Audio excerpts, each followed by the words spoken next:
छत्रपती संभाजीनगरमध्ये सातत्याने मेंढपाळांच्या वाड्यावर दरोडे होत आहेत. त्यांची लूटमार होते तरी पोलीस प्रशासनाने दरोडेखोरांना अटक केली नाही. त्या संदर्भात संभाजीनगर जिल्हाधिकारी कार्यालयावर मेंढपाळ बांधवांनी भव्य आंदोलन केले. मेंढपाळ आक्रोश महाराष्ट्र संस्थेचे संस्थापक अध्यक्ष सखाराम अण्णा सरग व अखिल भारतीय पॅन्थर सेना राष्ट्रीय अध्यक्ष दीपक केदार यांच्या नेतृत्वाखाली सर्व मेंढपाळांनी आंदोलन केले. या ठिकाणी दीपक केदार यांनी सरकारला इशारा दिला, लवकरात लवकर आरोपी अटक करावे. आरोपी अटक न झाल्यास राज्यव्यापी आंदोलन व समृद्धी महामार्गे मंत्रालयात आम्ही मेंढ्या घेऊन घुसू. तसेच सखाराम अण्णा म्हणाले, इथून पुढे आमच्या मेंढपाळांना दरोडेखोरांकडून मारहाण झाली तर आमचे मेंढपाळ बांधवांचे मेंढपाळ व्यवसाय संपुष्टात आल्याशिवाय राहणार नाही. या आंदोलनाच्या वेळी धनगर बांधव मोठ्या संख्येने उपस्थित होते.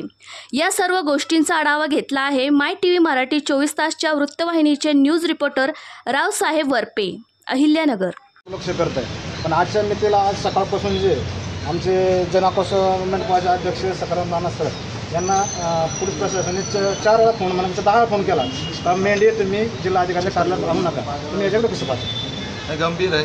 मेंढपाळाचं अस्तित्व या राज्यामध्ये धोक्यात आलेलं आहे आणि मेंढपाळाच्या अस्तित्वावरच आज प्रश्नचिन्ह निर्माण झाले. कुत्र्यासारखं जनावरासारखं मारलं आणि जनावरं म्हणजे त्याच्यामध्ये माणसाला तर मारलंच, आया बहिणीला मारलं, विनयभंग केला, अत्याचार केला, त्याची कुठंच नोंद नाही, मेडिकल त्याचं केलं नाही, गाठीच्या रुग्णालयाने आमच्या आया बहिणीला जखमी लोकांना ॲडमिट करून घेतलं नाही. या ठिकाणी तात्काळ डिस्चार्ज म्हणजे डोक्यामध्ये 50% पडले तरी तुम्ही डिस्चार्ज कसं काय देऊ शकता? जिल्ह्याचं रुग्णालय ना, तरीसुद्धा या ठिकाणी या जिल्हा रुग्णालयाने सुद्धा आम्हाला साथ दिली नाही. आज प्रायव्हेट दवाखान्यामध्ये ते इलाज घेत आहेत, त्या इलाजाची चौकशी सरकार प्रशासन करत नाही. म्हणजे आम्ही माणसं आहोत की नाही, आम्हाला हे स्वातंत्र्य मिळालं आहे की नाही, आमचं अस्तित्व काय, हा प्रश्न आम्ही विचारतोय. अरे माणसाला तर मारलंची मारलं, कुत्र्याला पण मारावं का रक्षण करणाऱ्या? म्हणजे किती जनावरासारखे लोक होते ते. दारू पिऊन आले होते का काय पिऊन आले होते? दरोडा समजू शकतो, सगळं काढून दिलंय आमच्या आया बहिणीने, तरी तुम्ही त्यांना बेदम मारताय. त्या 65 वर्षाची आई आहे, मी तिला भेटलो, तिच्या दोन्ही म्हणजे येता पोटऱ्या पाय काळं निळं झालंय, चालता येत नाही आणि रोजची भटकंती, याच्यावर काही प्रश्नच कुणी उचलायला तयार नाही. रोज जर यांनी गावातून बदललं तर संडासची व्यवस्था कुठं करायची, पाणी कुठं प्यायचं, राहायचं कसं, म्हणजे रोज जगण्याचा संघर्ष आहे. आमच्याकडं तर बॅनर लागलं आहे, महात्मा गांधीचा फोटो लागला आहे, स्वच्छ भारत अभियान, आरोग्य, महिला आमच्या कुपोषित सारख्या दिसतात. हो, कुठं त्यांच्याकडे हॉस्पिटल जातोय का? तहसीलदार जातोय का? पोलीस पाटील जातोय का विचार करायला? कुणी विचारतं का तुम्हाला लाईट नाही म्हणून? आमची जमात आजही अंधारात राहते. वन विभागाकडे गेलं की ते हाकलून देणार. प्रायव्हेट ठिकाणी राहिलं की हे कोकरू देत असेल तर तू जागा घे. त्या ठिकाणी कोकरू उचलून न्यायचे, तुझ्याकडे चोरी होऊ द्यायची नसेल तर तुझं कोकरू दे, ही धमकी द्यायची. म्हणजे आमच्यासोबत चाललंय काय? आणि आम्ही नाकारलेलो आहोत. आमची गर्दी जमा करायची अहिल्याबाई होळकरांच्या जयंतीनिमित्त. म्हणजे किती दुर्दैव आहे, ज्या अहिल्याबाई होळकरांनी लोककल्याणकारी या ठिकाणी विचार मांडला, सत्ता गाजवली, आज त्यांच्या लेकरांना भटकंती वाटायला आली. आम्हाला ही मोठ्या जयंतीपेक्षा आमची भटकंती बंद करा ना. हे गंभीर आहे. आणि आंदोलन करायला आलेले जे काही धनगर समाजाचे नेते आहेत त्यांना तुम्ही पोलिसांनी दबाव आणायचा, मेंढ्या आणू नका, शेळ्या आणू नका. मग जाग कधी येणार आहे? जाग कधी येणार आहे? इथं आणू नका. मंत्रालयात शोधा, मेंढ्या घुसवण्याची ताकद आमची, एवढं लक्षात ठेवा. ज्या दिवशी आम्ही गांभीर्याने घेऊ त्या दिवशी आम्ही कुणालाही या ठिकाणी घाबरणार नाही. म्हणजे व्यावसायिकाच्या घरी चोरी झाली, लाड्डाच्या घरी तर एक एन्काउंटर होतं, 6-7 आरोपी अटक होतात, त्याची चांदी लगेच मिळते, त्याचं सोनं पण मिळायला लागतं, म्हणजे त्याची रिकव्हरी होते. पण मेंढपाळाचे 10 लाख रुपयाचा मुद्देमाल गेला आहे, त्याची रिकव्हरी होत नाही. त्याचे 2 लोक गंभीर जखमी आहेत, त्यांना दिल्ली मुंबईला हलवलं जात नाही. त्यांच्यासाठी कोणत्या मंत्र्याचा व्हिडिओ कॉल येत नाही, कोणत्या पालकमंत्र्याचा व्हिडिओ कॉल येत नाही. बाकी ठिकाणी उपोषण आंदोलनं बघतो, व्हिडिओ कॉल चालतो, खांद्यावर लोक बसतात, मांडीव मंत्री बसतात, आणि धनगराबद्दल एवढा तिटकारा. आज आम्ही धावून गेलो म्हणून हे प्रकरण बाहेर आलं, आम्ही तिथं सगळे पळालो म्हणून हे प्रकरण बाहेर आलं, नाही तर दबलं होतं.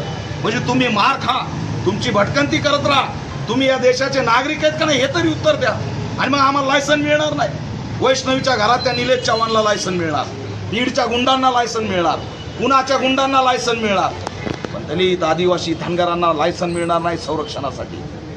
आज त्यांच्या भटकंतीचा मुद्दा एवढा गंभीर आहे, सुटत नाही आणि म्हणून हे भयंकर आहे. आज आम्ही इथं आक्रोश, प्राथमिक आक्रोश आहे हा. किती दबाव आणला आणि फोन केले, हे नाटकं चालणार नाही. मेंढ्या आम्ही जर रस्त्यावर उतरवल्या तर या तिन्ही टकुच्याच्या सरकारला, तिघाला सुद्धा महाराष्ट्रात फिरणं मुश्किल होऊन जाईल. लक्षात ठेवा. रस्ते अडू, तुमचं समृद्धी महामार्ग अडू, लय लांब नाही आहे. नाटकं करू नका, गांभीर्याने घ्या. या ठिकाणी हा समाज चिडत नाही, संविधानाला मानतो, बाबासाहेबांना मानतो, अहिल्याबाई होळकरांना मानतो, म्हणून तुम्ही त्याला असणारा शोषण करणार. अरे आम्ही सांगतोय ना, हे लोक आरोपीत. कुठे VDR, कुठे CDR, काय आरोपीची आधुनिक चौकशी केली? CID कुठे आहे? SIT कुठे आहे? CBI कुठे आहे? आमच्यासाठी कोणतीच यंत्रणा नाही का? आता आम्ही धनगराचे लेकर आहे का? आता आम्ही दलितांचे लेकर आहे? आमच्यासाठी SIT नाही, CID नाही. हे गंभीर आहे. आजचं आंदोलन हे प्राथमिक इशारा देतोय. जर काही तासात आरोपीचा छडा लागला नाही आणि त्या पोलिसांचं निलंबन करा. कशासाठी? ज्या दिवशी चोरी होती त्या दिवशी तुम्ही सुट्टीवर असता. समजत नाही काय चालू आहे. सखोल चौकशी झाली पाहिजे. 3 किलोमीटर अंतरावर चोरी झाली पोलीस स्टेशनपासून आणि चोरी 15 मिनिटं नाही झाली, 3 तास चोरी झाली. 3 तास जनावरं ओरडत आहेत, आया बहिणी ओरडतात. एका मेंढपाळाच्या बाजूला 5 जण लाकडं कुऱ्हाडी घेऊन उभा आहेत. अरे डोक्यात 50 टाके पडलेत. ही छोटी चोरी आहे. 3 तास लोकांना मारलंय. तुम्ही ज्ञान आमच्याकडे आहे ते, पण आमच्या आया बहिणी अत्याचार, बलात्कार, त्यांच्या डोक्यात वार का केलेत? हे कोण आहेत? किती गंभीर आहे. काही तासात आरोपी अटक झाले पाहिजे, अन्यथा या ठिकाणी राज्यव्यापी आंदोलन मेंढपाळाचं आणि आम्ही सगळे मिळून या ठिकाणी लढल्याशिवाय राहणार नाही हा इशारा देतोय. राज्य सरकारने दखल घ्यावी, या कुटुंबाला 1 कोटीची मदत करावी. किती दुर्दैव आहे. अरे त्यांच्या खाण्यापिण्याचं सुद्धा नेलंय. त्याच्याकडं त्यांना आता सुद्धा खायला पीठ नाही का तेल नाही. तहसीलदार जाऊन व्यवस्था करू शकत नाही, पोलीस पाटील तिथं जाऊ शकत नाही, सरपंच त्यांना विचारू शकत नाही. काय मोकलून जेव्हा ते चोरं मारून गेले तर मेंढपाळ पळत जवळच्या वस्तीवर गेले तर एकही उठायला तयार नाही.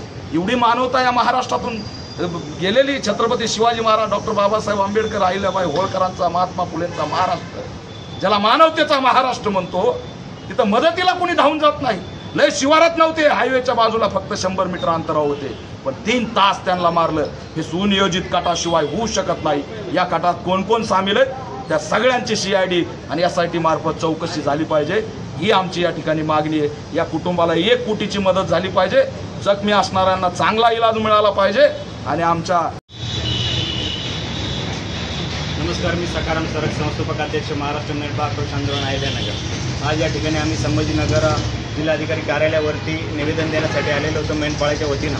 जर आपण बघितलं गेल्या 2-3 महिन्यामध्ये बिडकीन, वाळूंज आणि गंगापूर पोलीस हद्दीमध्ये वेगवेगळ्या प्रकारे या ठिकाणी मेंढपाळांवरती सशस्त्र दरोडे झालेले आहेत. त्याच्यामध्ये मेंढपाळांना अगदी बेदम मारहाण झालेली आहे. अगदी 50 टाक्यापर्यंत मिळत आहे. या ठिकाणी डोक्यामध्ये टाके या ठिकाणी मेंढपाळाला पडलेले आहेत. परंतु या गुन्ह्यातील एकही आरोपी अद्याप या ठिकाणी संभाजीनगर पोलिसांना, संभाजीनगरच्या पोलीस प्रशासनाला या ठिकाणी भेटलेला नाही. खेदजनक गोष्ट आहे की आज आपण जर बघितलं, आपला देश या ठिकाणी जगामध्ये महासत्ता हो पाहतोय. आमचे देशाचे प्रधानमंत्री आज हे विश्वनेता म्हणून या ठिकाणी त्यांना मानसन्मान आहे. परंतु आमच्याच विश्वनेत्यांच्या ज्या देशामध्ये, या राज्यामध्ये या ठिकाणी जर मेंढपाळाला न्याय भेटत नसेल तर खरोखर भारत हा महासत्तावर राहिलाय का? या ठिकाणी आम्हाला या ठिकाणी शंका उपस्थित होतील. जर आपण बघितलं, जर तुम्हाला महिना 2-3 महिने जर आरोपी या ठिकाणी पोलीस सापडत नाही तर आम जनता ही सुरक्षित आहे का?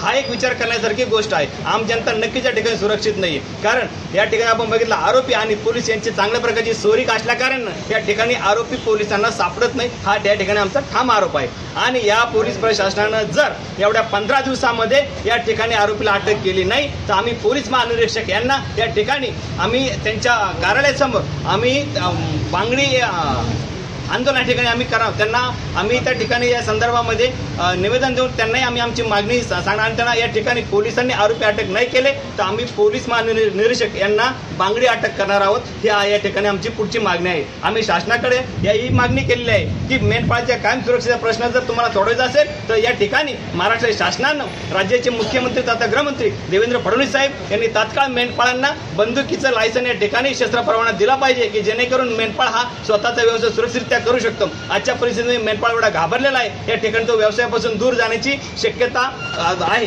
कारण तो भेटेल त्या भावामध्ये या ठिकाणी मेंढ्या विकायला त्यांनी सुरुवात केलेली आहे. आणि या मेंढपाळ व्यवसायाला घरघर लागले. जर ही घरघर थांबवायची असेल तर महाराष्ट्र शासनाने या ठिकाणी तात्काळ मेंढपाळांना शस्त्र परवाने देऊन या ठिकाणी मेंढपाळांना भयमुक्त केली पाहिजे. ही आमची देवेंद्र फडणवीस साहेब तथा गृहमंत्री यांच्याकडे ही आमची मेंढपाळाच्या वतीनं मागणी आहे. मेंढपाळ वर्षानुवर्ष चालत आलेलं आहे. आज इकडे खेड्यापाड्यात गेले तर गावाकडून ते त्यांना मारतात किंवा त्रास देतात किंवा वन विभाग त्रास देतो.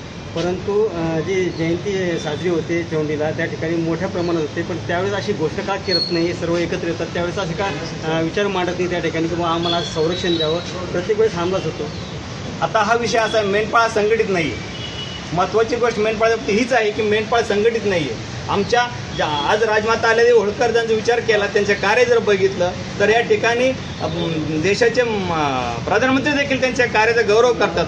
परंतु त्यांच्या वंशामध्ये जे आम्ही जन्माला आहोत त्या मेंढपाळाची साधी चौकशी देखील या पोलीस स्टेशनच्या किंवा या जिल्हाधिकाऱ्याच्या किंवा तहसीलदार यांनीच केलेली नाही आहे. यापेक्षा काय खेदजनक गोष्ट पाहिजे, कारण तो संघटित नाही, असंघटित आहे. डॉक्टर बाबासाहेब आंबेडकर यांनी जी शिकवण या ठिकाणी आम्हाला दिली होती, शिका, संघटित आणि संघर्ष करा. या ठिकाणी आमचे काही मेंढपाळ शिकलेत, परंतु अजून त्यांचा संघर्ष म्हणावासा चाललेला नाही आणि ते अजून संघटित नाही. नक्कीच पुढच्या काळामध्ये मेंढपाळ संघटित होण्या ठिकाणी संघर्ष केल्याशिवाय राहणार नाही आणि त्याची सुरुवात आज महाराष्ट्र मेंढपाळ आंदोलनाच्या वतीनं संभाजीनगर जिल्हाधिकारी कार्यालयावर झालेली आहे.